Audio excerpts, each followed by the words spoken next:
అష్షూరు రాజు వారి మీద ప్రభుత్వము చేయును.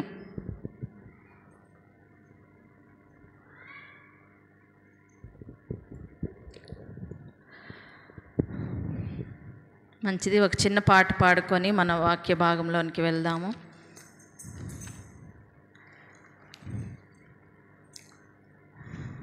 యెహోవా నా మంచి కాపరి, యెహోవా నా గొప్ప కాపరి, యెహోవా నా మంచి కాపరి, యెహోవా నా గొప్ప కాపరి, నేనాయన గొర్రెను, నేనాయన గొర్రెను, నేనాయన గొర్రెను, నేనాయన గొర్రెను, నాకులేమి కలుగదు, నేనాయన గొర్రెను, నాకులేమి కలుగదు, నేనాయన గొర్రెను, మంచి కాపరి నా కాపరి, గొప్ప కాపరి నా కాపరి, పచ్చిక గల చోట్ల ఆయనే నన్ను పరుండజేయును, శాంతికరమైన జలముల చెంత నన్ను నడిపించెను, పచ్చిక గల చోట్ల ఆయనే నన్ను పరుండజేయును, శాంతికరమైన జలముల చెంత నన్ను నడిపించెను, నా ఆకలి తీరెనే, నా దాహము తీర్చెనే, నా ఆకలి తీరెనే, నా దాహము తీర్చెనే, నాకులేమి కలుగదు, నేనాయన గొర్రెను, నాకులేమి కలుగదు, నేనాయన గొర్రెను, యెహోవా నా మంచి కాపరి, యెహోవా నా గొప్ప కాపరి, గాఢాంధకార లోయలలోనే సంచరించినను, నీ దుడ్డు కర్రయు నీ దండమే నన్ను ఆదరించును, గాఢాంధకార లోయలలోనే సంచరించినను, నీ దుడ్డు కర్రయు నీ దండమే నన్ను ఆదరించెను, నా భయమే పోయెనే, నా భారము తీరెనే, నా భయమే పోయెనే, నా భారము తీరెనే, నాకులేమి కలుగదు, నేనాయన గొర్రెను, నాకులేమి కలుగదు, నేనాయన గొర్రెను. యెహోవా నా మంచి కాపరి, యెహోవా నా గొప్ప కాపరి. నేనాయన గొర్రెను, నేనాయన గొర్రెను, నాకులేమి కలుగదు. నేనాయన గొర్రెను, మంచి కాపరి నా కాపరి, గొప్ప కాపరి నా యేసయ్యా. అందరం కళ్ళు మూసుకున్నట్లయితే ప్రార్థించుకుందాం.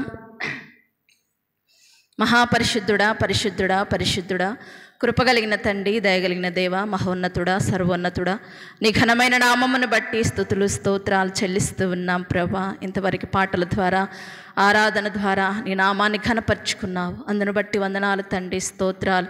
వాక్య ధ్యానంలోనికి వెళుతున్నాం ప్రభా. నీ బిడ్డల హృదయమును నీ స్వాధీనమందు ఉంచుకునుండయ్యా. ఇవి మాటలు మమ్మల్ని బ్రతికింపజేసేవి, మా బాధల్లో నెమ్మదినిచ్చేవయ్యా, మమ్మల్ని ఆదరింపచేసేవి, మమ్మల్ని బలపరిచేవి, మమ్మల్ని దృఢపరిచేటటువంటి మాటలయ్యా. ఈ శక్తి కలిగిన మాటలు ప్రభా, భయముతో భక్తితో వణుకుతో విని ప్రభా వాటిని అనుసరించి జీవించుటకు సహాయం చేయండి. అల్పురాలని, అయోగ్యురాలని, అయోగ్యత అర్హత లేనటువంటి దీనురాలనైన నన్ను నీ సిలువు చాటను మరుగుపరుచుకుండయ్యా. నీ పరిశుద్ధాత్మ శక్తి చేత నడిపించి మీరు మహిమ పొందుకోమని యేసు నామములో అడిగి వేడుకొనుచున్నాము తండ్రి, ఆమేన్. దేవుని నామానికి మహిమ కలుగును గాక. ఈ యొక్క కుడికిలోనికి చేరి వచ్చిన మీ అందరికీ కూడా ప్రభువైన యేసుక్రీస్తు నామం పేరిట వందనాలు తెలియజేస్తా ఉన్నాను. ఈ దినమున వాక్య ధ్యానంలోనికి వెళ్ళటానికి ముందుగా గత బుధవారం స్త్రీల కూడికలో ఒక స్త్రీని గురించి 5 పాయింట్స్ చెప్పారు. ఎవరెవరు చెప్పారు? యాయేలు స్త్రీని గురించి 5 పాయింట్స్ చెప్పారు. వాళ్ళకి ప్రైజులు ఇస్తానన్నా, గుర్తుందా? ప్రైజులు ఇస్తానన్నాను. 5గురు ఎవరు? 5గురు కాదు, 7గురు చెప్పినట్లున్నారు. వాళ్ళకి ప్రైజులు ఇస్తాను. సునీతమ్మ, అదే రీతిగా అనూష, బుజ్జమ్మ, ఎస్తేరు, తర్వాత కుమారమ్మ, తర్వాత ధనమ్మమ్మ, చివరిలో అపరంజి లాస్ట్లో ప్రార్థన చేయించుకునేటప్పుడు చెప్పింది. కాబట్టి వీరందరూ లేచి నిలబడితే ప్రైజులు ఇస్తాం. ప్రైజులు కావాలా? లేచి నిలబడి. ఇట్రా తల్లి, ఆ కవర్ ఇటు తీస్తా, ఆ కవర్ ఇటు తీస్తా. రండమ్మా.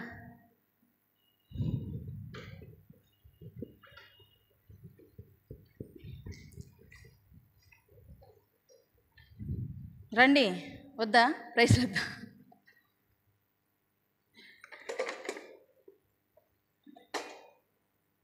చప్పట్లు కొట్టనమ్మా, నిలబడి చెప్పారు. మంచిది, వందనాలమ్మా. ఇంకా బాగా నేర్చుకొని బాగా చెప్పాలి మీరు అందరూ. వందనాలమ్మా, వందనాలమ్మా,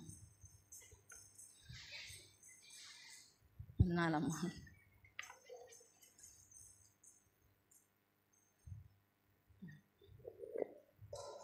వందనాలమ్మా, వందనాలమ్మా. మంచిది. ఇంకొకళ్ళు తీసుకోవాలి. అనుష రాలేదు కదా, వచ్చేవారం ఇద్దాం. మనం ఈ దిన వాక్య భాగంలోనికి వెళ్ళటానికి ముందుగా గత బుధవారం స్త్రీల కూడికలో ఏ స్త్రీని గురించి విన్నాం చెప్పండి? ఏ స్త్రీని గురించి తెలుసుకున్నాము? గోమెరుని గురించి మనం విన్నాము. అంశం ఏంటి? మార్పు చెందని హోషేయ ప్రేమ, మార్పు రాని గోమెరుని గురించి గత బుధవారం స్త్రీల కూడికలో మనం విని ఉన్నాము. హోషేయ అనే పేరుకి అర్థం చెప్పగలరా? హోషేయ అనే పేరుకి అర్థం ఏంటి? రక్షణ లేక రక్షకుడు అనేసి అర్థం అన్నమాట. హోషేయ అని దేవుడు ఏమని చెప్పాడు? హోషేయతో దేవుడు ఏమని చెప్పాడు? హోషేయ గ్రంథం 1వ అధ్యాయంలో మనం చెప్పుకున్నాం కదా. హోషేయకు పెళ్లి వయసు వచ్చిన సమయంలో, పెళ్లి చేసుకోవాలని ఆలోచన వచ్చిన సమయంలో దేవుడు ఏమన్నాడు? నువ్వు వెళ్ళి వేశ్యని పెళ్లి చేసుకోమన్నాడు. ఆ వేశ్య ఎవరు? గోమేరు. ఈ గోమేరు తండ్రి పేరు చెప్పగలరా? తండ్రి పేరేంటి? దిబ్లాయిము యొక్క కుమార్తె గోమేరు అన్నమాట. ఈ గోమేరుని పెళ్లి చేసుకోమని దేవుడు ఆజ్ఞాపించాడు హోషేయాకి. అదేంటి ప్రవ్వా, ఆమె చెడిపోయింది కదా, పాడైపోయినటువంటిది కదా, అలాంటి స్త్రీని నేను పెళ్లి చేసుకోవటం ఏంటి అని అడగలేదు, ప్రశ్నించలేదు దేవుణ్ణి. దేవుడు చెప్పాడు కాబట్టి ఆమె జీవితం పాడైపోయినప్పటికి కూడా, చెడిపోయినప్పటికీ కూడా ఆ చెడిపోయినటువంటి పాడైపోయినటువంటి ఆ గోమేరుని వివాహం చేసుకున్నాడు. వివాహం చేసుకున్నటువంటి తర్వాత వారికి 3 సంతానం కలిగారు. 2 కుమారులు, 1 కుమార్తె. చెప్పగలరా ముగ్గురు పేర్లేంటి? ఎజ్రాయేలు అనే పేరుకి అర్థం ఏంటి?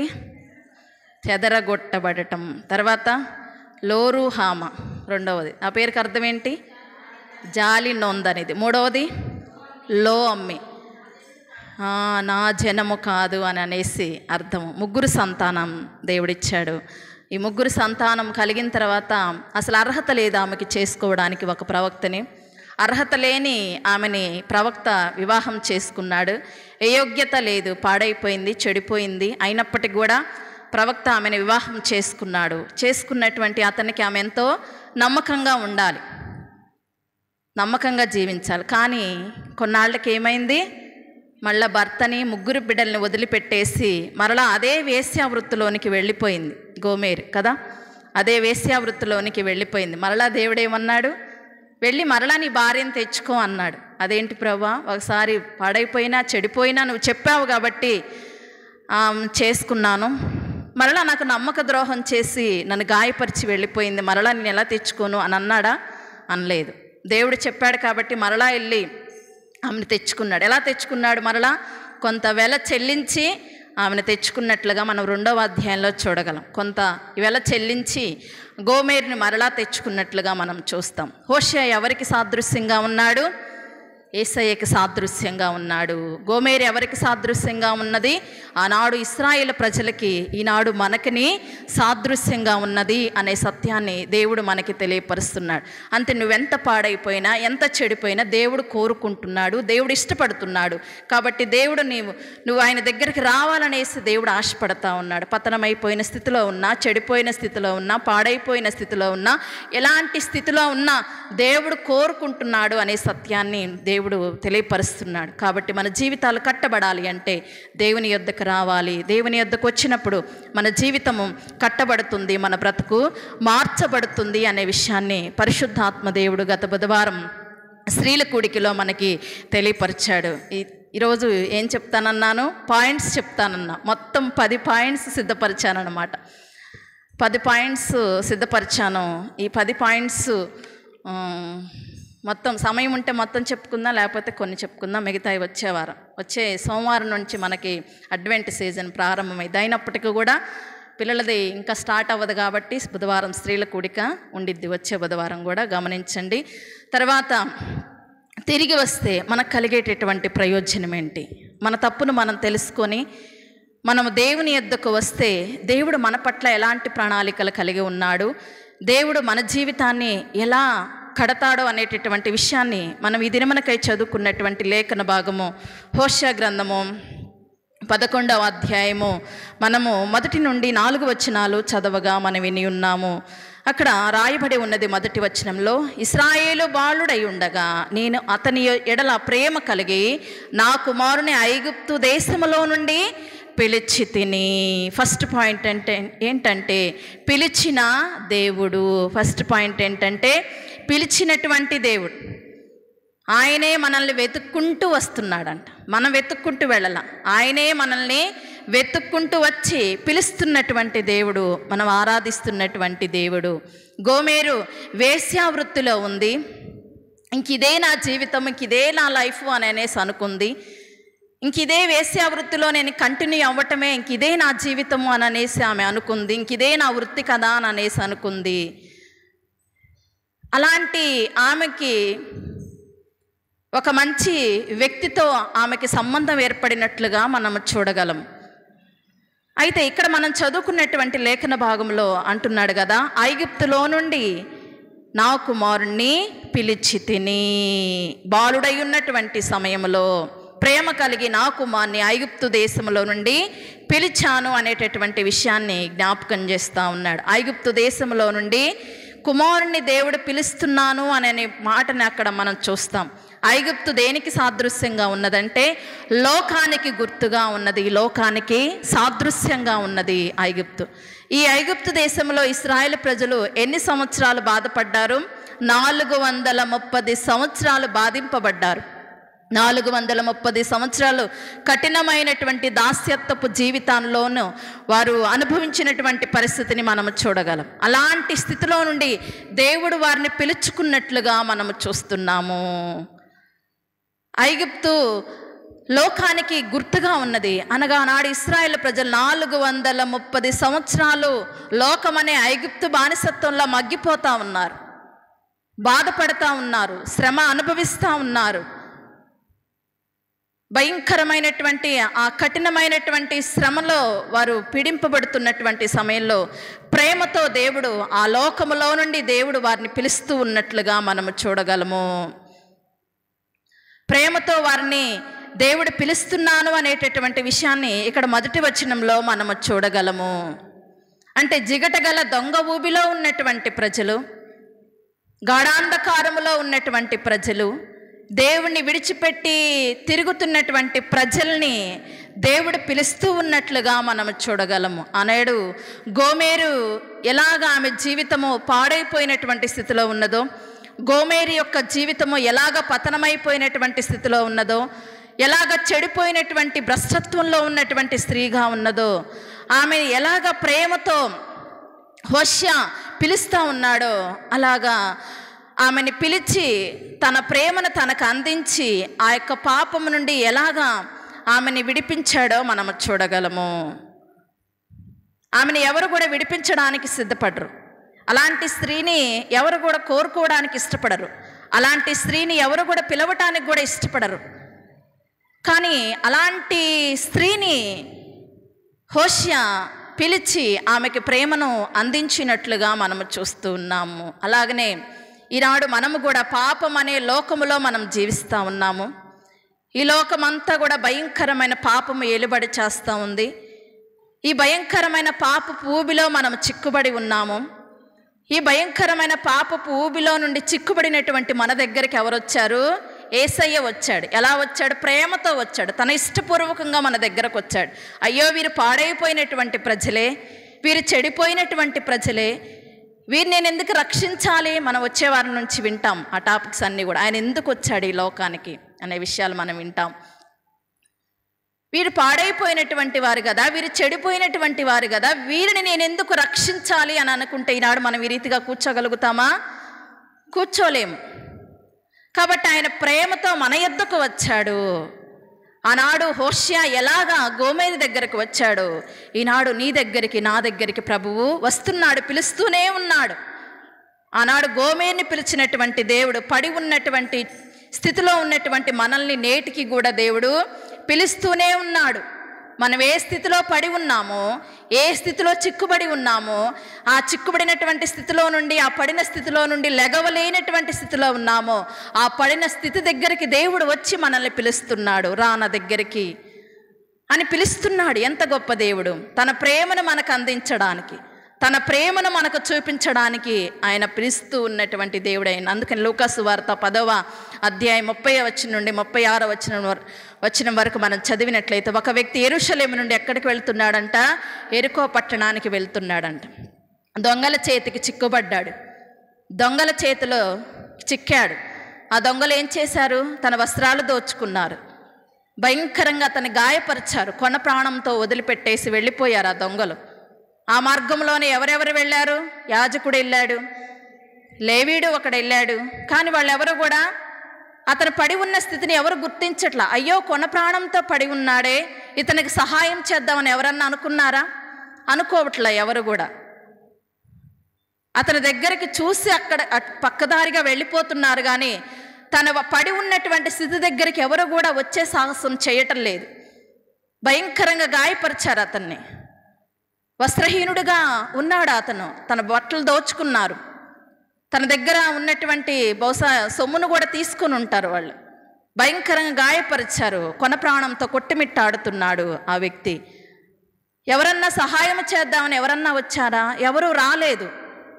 కానీ ఎవరు వచ్చారు అక్కడికి? ఒక మంచి సమరయుడు వచ్చాడు. ఆ పడిన స్థితి దగ్గరకు వచ్చాడు మంచి సమరయుడు.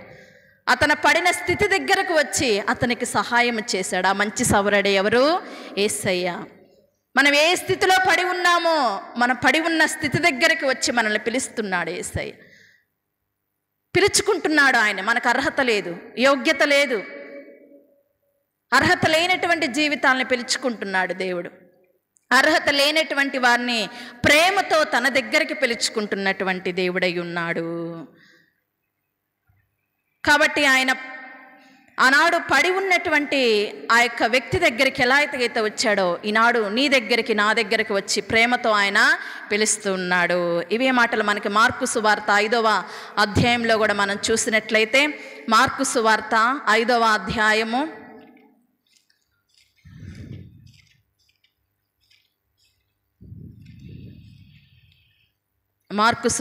5వ అధ్యాయము 1వ వచనం నుండి 20వ వచనం వరకు మనం చూసినట్లయితే ఇక్కడ ఒక వ్యక్తిని గురించి, బహుశా చాలా పర్యాయాలు ఈ వ్యక్తిని గురించి జ్ఞాపకం చేశాను. ఎవరా వ్యక్తి? సేన అనే దెయ్యం పట్టినటువంటి వ్యక్తి. ఎక్కడ ఉంటాడు అతను? గెరాసేనుల దేశంలో ఉంటాడు ఆ వ్యక్తి. ఎలాంటి స్థితి ఆ వ్యక్తిది? ఎలాంటి స్థితి ఆ వ్యక్తిది? దెయ్యం పట్టి పీడిస్తూ ఉంది. ఎన్ని దెయ్యాలు ఆ వ్యక్తిని పట్టి పీడిస్తూ ఉన్నాయి? 2000 పైగా ఉన్న దెయ్యాలు పట్టి పీడిస్తూ ఉన్నాయి ఆ వ్యక్తిని. బట్టలు కట్టుకుంటున్నాడా? బట్టలు కూడా చించుకుంటున్నాడు. సరే, ఎక్కడుంటున్నాడు ఆ వ్యక్తి? సమాధుల్లో నివసిస్తూ ఉన్నాడు. సరే, ఇంటి వాళ్ళు తెచ్చి సంకెళ్లతో తన్ని కట్టినప్పటికి కూడా ఆ సంకెళ్ళు కూడా తెంపుకొని మరి మళ్ళీ సమాధుల దగ్గరికే వెళ్తూ ఉన్నాడు. అతను చూస్తే అందరు భయపడుతున్నారు. ఎందుకంటే పెద్ద పెద్ద కేకలు వేస్తూ ఉన్నాడు, భయంకరంగా అరుస్తూ ఉన్నాడు. అతను చూస్తేనే అందరు పారిపోయేటటువంటి పరిస్థితి, అందరూ భయపడేటటువంటి పరిస్థితి. తన ఇంటి వారు తీసుకొచ్చినా కానీ ఉండనటువంటి పరిస్థితుల్లో ఆ వ్యక్తి ఉన్నాడు. 2000 పైగా దెయ్యాలు పట్టి పీడిస్తూ ఉన్నాయి ఆ వ్యక్తిని. కాళ్ళకి చేతులకి సంకెళ్ళు వేసి బంధించినటువంటి పరిస్థితి. ఆ సంకెళ్ళను కూడా తెంపుకొని అతను మరలా ఎక్కడికి వెళ్తున్నాడు? సమాధుల్లోనే, కొండల్లోనే నివసిస్తూ ఉన్నాడు. ఇలాగా కేకలు వేస్తూ తన్ను తాను రాళ్లతో గాయపరుచుకుంటున్నాడు ఆ వ్యక్తి. తన్ను తానే అంటే తనలో ఉన్నటువంటి ఆ దెయ్యం ఏం చేస్తుంది? తను గాయపరుస్తుంది. తనలో ఉన్నటువంటి ఆ దురాత్మ, ఎన్ని దురాత్మలు? 2000 దురాత్మలు పట్టి పిడిస్తూ ఉన్నాయి, గాయపరుస్తూ ఉన్నాయి అతన్ని. భయంకరం కేకలేస్తూ ఉన్నాడు. ఆ భయంకరమైనటువంటి వ్యక్తి దగ్గరికి ఎవరు వచ్చారు? యేసయ్య వచ్చాడు కదా. ఆ వ్యక్తిని చూస్తేనే అందరూ భయపడి వెళ్ళిపోతూ ఉన్నారు. అతని అరుపులకి అందరూ దడుచుకుంటూ ఉన్నారు. అలాంటి పరిస్థితి. ఆ వ్యక్తి దగ్గరికి ఎవరు వచ్చారు? యేసయ్య ప్రేమతో అతని దగ్గరకు వచ్చాడు. ప్రేమతో అతని దగ్గరకు వచ్చి ఆ వ్యక్తిని స్వస్థపరిచినట్లుగా మనము చూడగలము. ఆ వ్యక్తిలో ఉన్నటువంటి ఆ దురాత్మ బంధకాల నుంచి యేసయ్య విడుదల ఇచ్చినట్లుగా మనము చూడగలము. అంతకుముందు ఎవరన్నా రావటానికి సిద్ధపడ్డారా? సిద్ధపడలే. ఎందుకంటే చూస్తేనే భయంకరమైనటువంటి వ్యక్తిగా ఆ వ్యక్తి ఉన్నాడు. ఎవరు కూడా రావటానికి సాహసించట్లేదు. భయంకరమైన అరుపులు, కేకలు వేస్తూ ఉన్నాడు. తన్ను తాను గాయపరుచుకుంటా ఉన్నాడు. సరిగ్గా వస్త్రాలు కూడా కట్టుకోలేనటువంటి పరిస్థితుల్లో ఉన్నాడు. ఉండటం కూడా సమాధుల్లో నివసిస్తూ ఉన్నాడు. ఆ భయంకరమైన వ్యక్తి దగ్గరికి రావటానికి ఎవరు కూడా సాహసం చేయట్లేదు. కానీ యేసయ్య మాత్రము ప్రేమతో ఆ వ్యక్తి దగ్గరకు వచ్చి తనకున్నటువంటి బంధకాల నుంచి యేసయ్య తనకు విడుదలనిచ్చి తను స్వస్థపరిచినట్లుగా మనము చూడగలము. కాబట్టి నువ్వు ఏ స్థితిలో పడి ఉన్నావో నీ స్థితిని యేసయ్య చూస్తున్నాడు. నువ్వు పడి ఉన్నటువంటి స్థితి దగ్గరికి యేసయ్య వచ్చి నిన్ను పిలుస్తున్నాడు. ఆయన పిలిచేటటువంటి దేవుడై ఉన్నాడు. ఆయన పిలుచుకుంటున్నాడు. ఆనాడు ఈ వ్యక్తిని పిలిచి ఆ వ్యక్తికి ఉన్నటువంటి బంధకాల నుంచి యేసయ్య విడుదలనిచ్చి ఆ వ్యక్తిని స్వస్థపరిచినట్లుగా మనము చూడగలము. తర్వాత యోహాను సువార్త 5వ అధ్యాయంలో మనం చూసినట్లయితే ఇక్కడ కూడా ఒక వ్యక్తి కనిపిస్తాడు. ఎవరా వ్యక్తి? 38 సంవత్సరాలు ఎక్కడ పడి ఉన్నాడు? బెతెస్దా కోనేటి దగ్గర పడి ఉన్నాడు. ఒక వ్యాధిగ్రస్తుడు కదా. ఒక వ్యాధిగ్రస్తుడు ఎన్ని సంవత్సరాల నుంచి పడి ఉన్నాడు? 38 సంవత్సరాల నుండి పడి ఉన్నాడు. ఎవరన్నా పట్టించుకుంటున్నారా? పట్టించుకోవట్లా. కోనేటిలో దేవదూత వచ్చి నీళ్లు కదిలిస్తూ ఉంది. అనేక మంది వ్యాధిగ్రస్తులు ఉన్నారు. ఆ వ్యాధిగ్రస్తులు వెళ్ళి మునుగుతున్నారు, వెళ్ళిపోతూ ఉన్నారు. కానీ ఇతను నడవలేనటువంటి పరిస్థితుల్లో ఉన్నాడు. నడవలేనటువంటి దయనీయమైనటువంటి పరిస్థితిని ఆ వ్యక్తి కలిగి ఉన్నాడు. ఎవరు కూడా పట్టించుకోవటం లేదు. అందరూ కూడా ఆ నీళ్లు కదిలింపబడుతున్నటువంటి సమయంలో అక్కడికి వెళ్తున్నారు, స్వస్థత పొందుకుంటున్నారు. ఎవరి దారిని వాళ్ళు వెళ్ళిపోతూ ఉన్నారు. కానీ ఈ వ్యక్తి దగ్గరికి మాత్రం ఎవరు కూడా రాలేదు. ఎన్ని సంవత్సరాల నుంచి పడి ఉన్నాడు? 38 సంవత్సరాల నుండి ఆ వ్యక్తి అదే స్థితిలో పడి ఉన్నాడు. అందుకనే 5-6 వచనాలు రాయబడి, యేసువాడు పడి ఉండుట చూచి. ఎవరు చూసారు? ఎవరన్నా చూసారా? ఎవరు చూడలా, ఎవరు పట్టించుకోవట్లా ఆ వ్యక్తిని. అయ్యో 38 సంవత్సరాలు ఇదే స్థితిలో పడి ఉన్నాడు, సహాయం చేద్దామని ఎవరన్నా అనుకుంటున్నారు.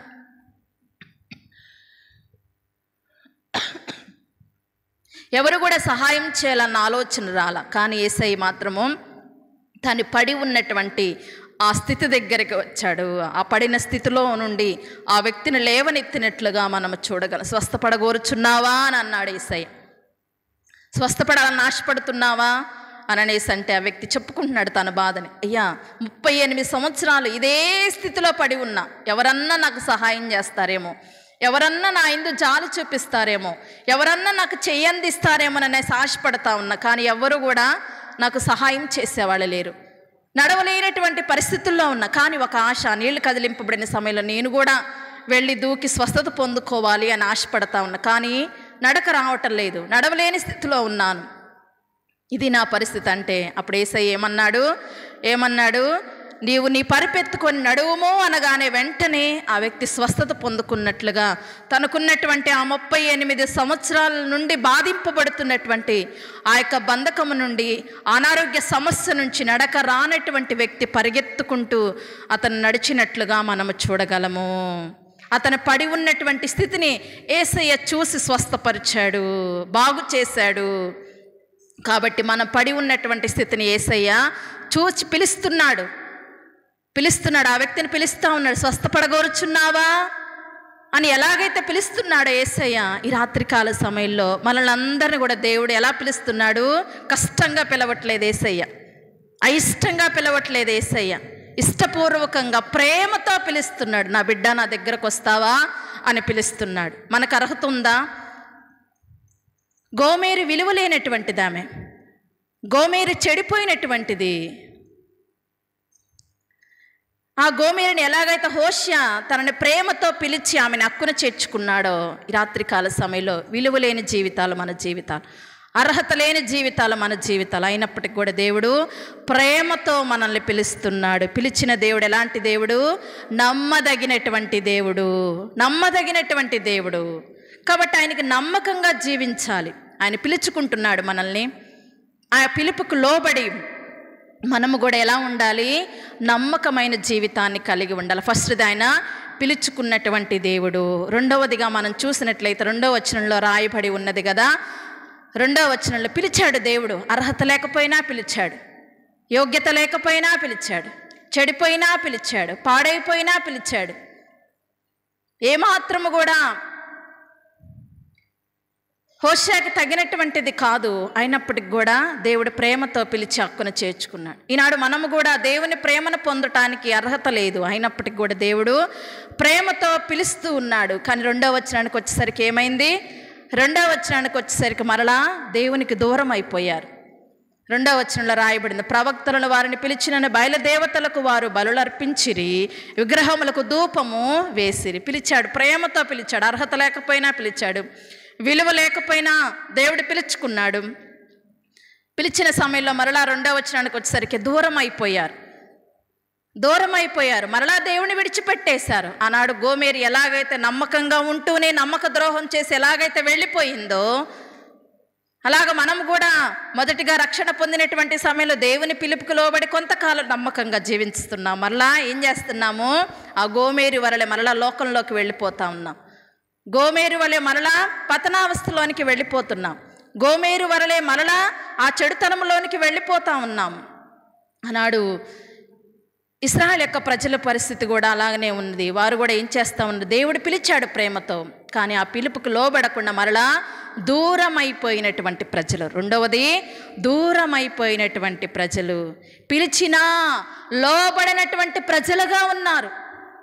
అర్హత లేకపోయినా వారి జీవితాన్ని దేవుడు పిలిచాడు, అయినా కూడా వారి దేవునికి దూరమైపోయినటువంటి పరిస్థితిని మనము చూడగలము.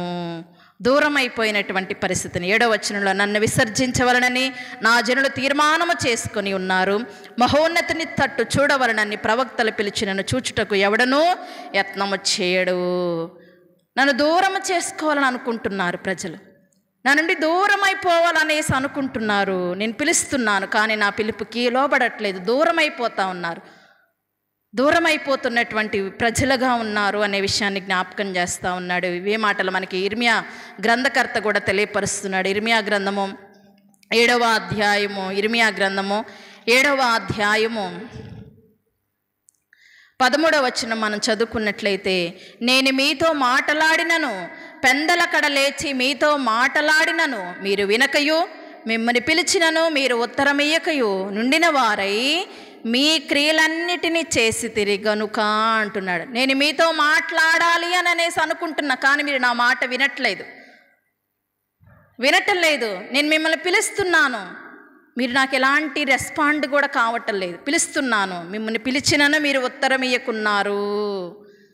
ఇంకా అదే భ్రష్టత్వంలో నేను ఉంటాననుకుంటున్నారు. మీరు ఇదే పాడైపోయినటువంటి స్థితిలో నేను ఉండాలి అని అనేసి వెళ్ళిపోతూ ఉన్నారు, నా నుండి దూరం అయిపోతూ ఉన్నారు. పిలిచినా లోబడటం లేదు, పిలిచినా కూడా లోబడినటువంటి వారిగా ఉన్నారు. నేను పిలుస్తున్నా కూడా, నేను మాట్లాడాలని ప్రయత్నిస్తూ ఉన్నా కూడా నా మాట మీరు వినటం లేదు అని ఇక్కడ ఇర్మియా గ్రంథకర్త ద్వారా దేవుడు తెలియపరుస్తున్నాడు. ఇవే మాటలు మనకి యెషయా గ్రంథంలో కూడా 1వ అధ్యాయము, యెషయా గ్రంథం 1వ అధ్యాయంలో కూడా మనం చూసినట్లయితే ఇక్కడ కూడా ఏమంటున్నాడంటే 1వ అధ్యాయం 4వ వచనం, పాపిష్టి జనమా, దోషభరితమైన ప్రజలారా, దుష్ట సంతానమా, చెరుపు చేయి పిల్లలారా, మీకు శ్రమ.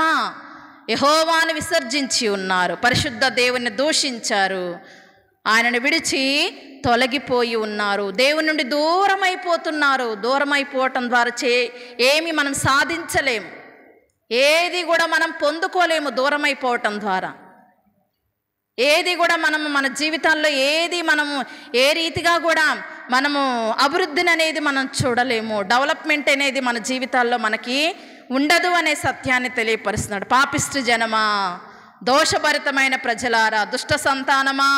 ఎందుకంటున్నాడు? మీరు దేవుని పిలుపుకు లోబడని ప్రజలుగా ఉన్నారు, దేవుని మాట విననటువంటి ప్రజలుగా ఉన్నారు. కాబట్టి ఏమంటున్నాడు? మీకు శ్రమ అనే విషయాన్ని ఇక్కడ జ్ఞాపకం చేస్తున్నట్లుగా మనము చూడగలము. అర్హత లేకపోయినా దేవుడు పిలుస్తున్నాడు. మన జీవితాలకు అర్హత లేకపోయినా దేవుడు మనతో మాట్లాడటానికి దేవుడు ఇష్టపడుతున్నాడు. దూరం అయిపోవటం ద్వారా మనం ఏమీ సాధించలేము. ఆనాడు ఇశ్రాయేలు ప్రజలు దూరం అయిపోవడానికి సిద్ధపడుతున్నారు. అయినప్పటికీ కూడా దేవుడు మరలా వారిని ఆహ్వానిస్తూ ఉన్నట్లుగా మనము చూడగలము. ఫస్ట్ ఏంటి? పిలిచిన దేవుడు. రెండవది దూరమైన ప్రజలు.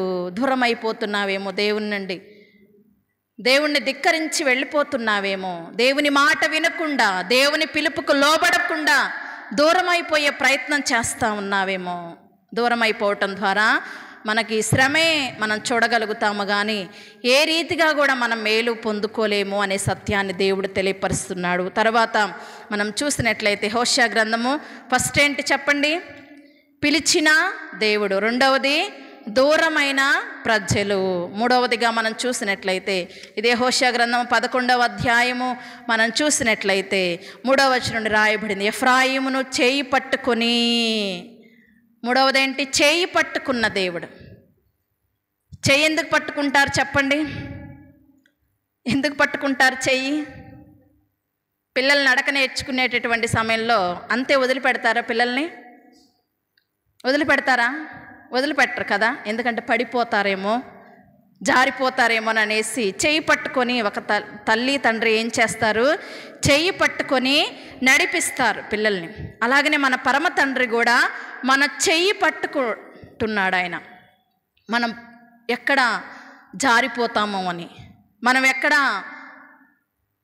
జారిపోయి పడిపోతామో అనేసి మన పరమ తండ్రి కూడా మన చెయ్యి విడువనటువంటి దేవుడై ఉన్నాడు. మనము దేవుని చేయి విడిచిపెట్టినా ఆయన మాత్రం మన చేయి విడిచిపెట్టడానికి ఏమాత్రము కూడా మన చేయి విడిచిపెట్టడానికి ఆయన మన చేయి పట్టుకోవడానికి ఆయన ఇష్టపడుతున్నాడు, కానీ విడిచిపెట్టడానికి ఆయన ఏమాత్రం కూడా వీళ్ళ చెయ్యి నేను విడిచిపెట్టకూడదు అని అనేసి అనుకోవట్లేదు. ఆయన చెయ్యి పట్టి వీళ్ళని చెయ్యి పట్టుకోవాలి అని అనేసి తన చెయ్యిని మనకు అందిస్తున్నటువంటి దేవుడై ఉన్నాడు. మనం అనేక పర్యాలు దేవుని చెయ్యిని విడిచిపెట్టినటువంటి సందర్భాలు ఉన్నాయి మన జీవితాల్లో. కానీ దేవుడు అంటున్నాడు, నీ చెయ్యి పట్టుకుని నిన్ను నడిపిస్తాను అంటున్నాడు. మన చెయ్యి పట్టుకున్నటువంటి దేవుడు, మనం ఆరాధిస్తున్నటువంటి దేవుడు. అందుకని ఏమంటున్నాడు, చూడు మన అరచేతుల్లో నిన్ను చెక్కుకొని ఉన్నాను అంటున్నాడు. అరచేతుల్లో చెక్కుకున్నాడు ఆయన తన ప్రేమను అందించడానికి. మన చెయ్యి పట్టుకొని మనల్ని నడిపించడానికి తన అరచేతుల్లో చెక్కుకున్నాడు. రాసింది చెరిగిపోద్ది, అర్థమవుతుందా? రాసినటువంటిది చెరిగిపోద్ది, కానీ చెక్కినటువంటిది చెరిగిపోతుందా? చెక్కినటువంటిది చెరిగిపోతుందా? చూసారు ఎక్కడన్నా చెరిగిపోవటం? ఎన్ని సంవత్సరాలున్నా ఆ చెక్కినటువంటిది ఎప్పుడు కూడా చెరిగిపోదు. దేవుడు మనల్ని ఎలా చెక్కుకున్నాడు? తన అరచేతుల్లో మనల్ని చెక్కుకున్నాడు. అది దేవుని యొక్క ప్రేమ. రాసుకోవాలి, ఆయన మనల్ని చెక్కుకున్నటువంటి దేవుడు మనల్ని చెక్కుకున్నాడు. ఎందుకంటే ఆయన ప్రేమ చెరగనటువంటి ప్రేమ, దేవుని యొక్క ప్రేమ. కాబట్టి చేయి పట్టుకున్నాడు మనల్ని నడక నేర్పించడానికి. మన చేయి పట్టుకున్నాడు, మనం పడిపోకుండా, మనం జారిపోకుండా మన చేయి పట్టుకున్నటువంటి దేవుడై ఉన్నాడు. అందుకని నిర్గమాకాండములో అంటున్నాడు కదా, 7వ అధ్యాయం, నిర్గమాకాండము 7వ అధ్యాయం, ఆనాడు ఇశ్రాయేల్ ప్రజలను ఉద్దేశించి దేవుడు తెలియపరుస్తున్నాడు కదా. నిర్గమాకాండము 7వ అధ్యాయంలో తెలియపరుస్తున్నటువంటి మాటలు మనం చూసినట్లయితే 7వ అధ్యాయము 5వ వచనంలో అంటూ ఉన్నాడు, నేను ఐగుప్తు మీద నా చెయ్యి చాపి ఇశ్రాయేలులను వారి మధ్య నుండి రప్పింపగానే నేను యెహోవానని ఐగుప్తులో తెలుసుకొందురనెను. దేవుని యొక్క చెయ్యి చాపి ఆనాడు ఐగుప్తు దాస్యత్వము నుండి దేవుడు వారిని బయటికి తీసుకొని వచ్చినటువంటి సందర్భాన్ని జ్ఞాపకం చేస్తూ ఉన్నాడు. తర్వాత కీర్తనాకారుడు అంటూ ఉన్నాడు కదా, 37వ సంకీర్తన దేవుని యొక్క చెయ్యి యొక్క మర్మమును గురించి తెలియపరుస్తున్నాడు. 37వ సంకీర్తన 24వ వచనంలో అంటూ ఉన్నాడు. 37వ సంకీర్తన 24వ వచనంలో అంటూ ఉన్నాడు, ఏమంటున్నాడు? యెహోవా అతని చెయ్యి పట్టుకొని ఉన్నాడు గనుక అతడు నేలను పడినను లేవలేక ఉండడు అంటున్నాడు. ఏమంటున్నాడు? దేవుడు ఆనాడు దావీదు యొక్క చెయ్యిని పట్టుకున్నాడంట. నేలను పడినను అతను తిరిగి మరలా లేస్తాడు అనే విషయాన్ని ఇక్కడ జ్ఞాపకం చేస్తూ ఉన్నాడు. కాబట్టి ఈనాడు దేవుడు మన చేయిని పట్టుకున్నటువంటి దేవుడై ఉన్నాడు. 119వ సంకీర్తన ద్వారా కూడా దేవుడు తెలియపరుస్తున్నాడు. 119వ సంకీర్తన 119వ సంకీర్తన ద్వారా కూడా దేవుడు తెలియపరుస్తున్నటువంటి మాటలు మనం చూసినట్లయితే అక్కడ 173వ వచనంలో అంటున్నాడు, నేను నీకు ఉపదేశములను కోరుకొని ఉన్నాను, నీ చెయ్యి నాకు సహాయమగునుగాక. ఏమంటున్నాడు? దేవుడు చెయ్యి మనల్ని పట్టుకొని మనకి సహాయం చేసేటటువంటిది అయి ఉన్నది. మన చెయ్యి పట్టుకొని మనకి సహాయం చేసేటటువంటి వాడై ఉన్నాడు అనే విషయాన్ని ఇక్కడ జ్ఞాపకం చేస్తూ ఉన్నట్లుగా మనం చూస్తున్నాము. కాబట్టి జారి పడకుండా మనకి సహాయం చేయటానికి ఆయన మన చెయ్యి పట్టుకొని ఉన్నాడు అనే సత్యాన్ని దేవుడు మనకి తెలియపరుస్తున్నాడు. మార్కు సువార్త 3వ అధ్యాయము 5వ వచనంలో మనం చూసినట్లయితే 3వ అధ్యాయం 5వ వచనంలో ఆయన వారి హృదయ కాఠిన్యమునకు దుఃఖపడి కోపముతో వారిని కలయజూచి నీ చెయ్యి చాపుమని ఆ మనుష్యునితో చెప్పెను. వాడు తన చెయ్యి చాపగా అది బాగుపడెను. ఒక వ్యక్తిని ఊచ చేయగలిగినటువంటి వ్యక్తిని యేసయ్య తన చెయ్యి చాపి స్వస్థపరిచినట్లుగా మనం చూడగలము. తన చెయ్యి అందించి ఆ వ్యక్తిని బాగుపరిచినట్లుగా ఈ యొక్క లేఖనాల్లో మనం దేవుని చెయ్యి స్వస్థపరిచేటటువంటి చెయ్యి, దేవుని చెయ్యి బాగుపరిచేటటువంటి చెయ్యి అనే విషయాన్ని ఇక్కడ జ్ఞాపకం చేస్తూ ఉన్నాడు. 9వ అధ్యాయము 18వ వచనంలో కూడా జ్ఞాపకం చేస్తూ ఉన్నాడు కదా. ఒక వ్యక్తి ఇక్కడ బాధపడుతూ ఉన్నాడు, భయంకరమైనటువంటి జబ్బుతో బాధపడుతున్నాడు. ఈ వ్యక్తిని కూడా యేసయ్య స్వస్థపరిచినటువంటి సందర్భము మత్తయి సువార్తలో మనము చూడగలము. తర్వాత ఇలాగ దేవుడు అనేకమైనటువంటి మార్కు సువార్త 9వ అధ్యాయం 27వ వచనంలోను, అదే రీతిగా అపోస్తుల కార్యం 4వ అధ్యాయం 30వ వచనంలోను, 9వ అధ్యాయం 8వ వచనంలో అనేక మందిని తన చెయ్యి అందించి బాగుపరిచినటువంటి సందర్భాలు మనం చూడగలము. కాబట్టి దేవుడు మన చెయ్యి పట్టుకున్నటువంటి దేవుడై ఉన్నాడు. తర్వాత 4వది ఒకటి చెప్పుకొని ముగించుకుందాం. 4వదిగా మనం చూసినట్లయితే నడక నేర్పినటువంటి దేవుడు. మన చెయ్యి పట్టుకొని మనకేం నేర్పిస్తున్నాడంట? నడక నేర్పిస్తున్నాడంట. మనం పడిపోకుండా మన చెయ్యి పట్టుకొని మనకి నడక నేర్పిస్తాడు. ఆనాడు గోమేరు అర్హత లేకపోయినా, యోగ్యత లేకపోయినా, గోమేరు ఎలాగ చెయ్యి పట్టుకొని హోషేయ నడక నేర్పించడానికి ప్రయత్నించాడో, నడక నేర్పిస్తూ ఉన్నాడో, అలాగనే దేవుడు పాపమనే ఊబిలో ఉన్నటువంటి మనల్ని దేవుడు లేవనెత్తి మన చెయ్యి పట్టుకొని మనకి నడక నేర్పిస్తున్నాడు. దేవుడు. నడక నేర్చుకుంటావా నడక? ఎందుకంటే మనకు నడవటం రాదు, నడక రాదు మనకి. అర్థమవుతుందా? అంటే మామూలుగా నడుస్తున్నావుగా అమ్మగారు అని అనొచ్చు. కానీ దేవుడి రాత్రికాల సమయంలో అంటున్నాడు, నీకు ఎలాగ నడవాలో నీకు తెలియట్లేదు, కాబట్టి నేను నీకు నడక నేర్పిస్తాను. నీ చెయ్యి పట్టుకొని నేను నీకు నడక నేర్పిస్తాను. నడక నేర్పించేటటువంటి దేవుడను నేను అంటున్నాడు. నేర్చుకుంటావా? నేర్చుకుంటే దేవుడు నీకు నడక నేర్పిస్తాడు. ఎలా నడవాలో దేవుడు నీకు నేర్పిస్తాడు. అందుకని కీర్తనాకారుడు అంటాడు, 34వ సంకీర్తన ద్వారా తెలియపరుస్తున్నటువంటి మాటలు మనం చూడగలం. 34వ సంకీర్తన 21వ వచనంలో రాయబడినటువంటి మాటలు. 21వ వచనంలో, చెడుతనం భక్తిహీనులను సంహరించును, నీతిమంతులు ద్వేషించువారు అపరాధులుగా. 34వ సంకీర్తన దేవుడు నడక నేర్పించువాడై ఉన్నాడు అనే సత్యాన్ని 17వ సంకీర్తన 5వ వచనంలో దేవుడు మనకి తెలియపరుస్తున్నాడు. 139వ సంకీర్తన 3వ వచనంలో అక్కడ తెలియపరుస్తున్నటువంటి మాట, నా నడకను నా పడకను నీవు పరిశీలన చేసి ఉన్నావు, నా చర్యలన్నిటినీ నీవు బాగుగా తెలుసుకొని ఉన్నావు అనే విషయాన్ని ఇక్కడ దావీదు భక్తుడు తెలియపరుస్తున్నాడు. 17వ సంకీర్తనలో కూడా అంటున్నాడు కదా, 17వ సంకీర్తన 5వ వచనంలో, నీ మార్గముల యందు నా నడకల్ని స్థిరపరచుకొని ఉన్నాను, నాకు కాలు జారలేదు అంటున్నాడు. ఏమంటున్నాడు ఇక్కడ?